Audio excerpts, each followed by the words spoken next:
Hey everyone, I'm going to talk about how to declare independence in Tropico 6. Tropico 6 continues what Tropico 5 laid the foundation of and has you going through different eras throughout your playtime.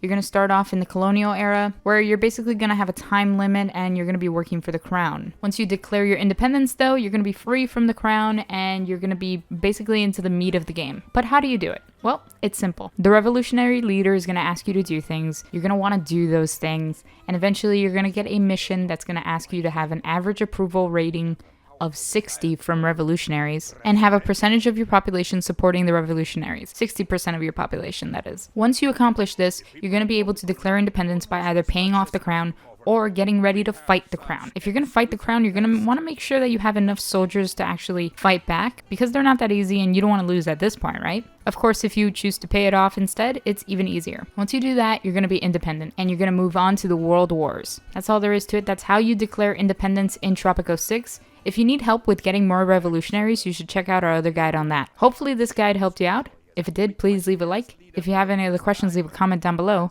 And thank you for watching.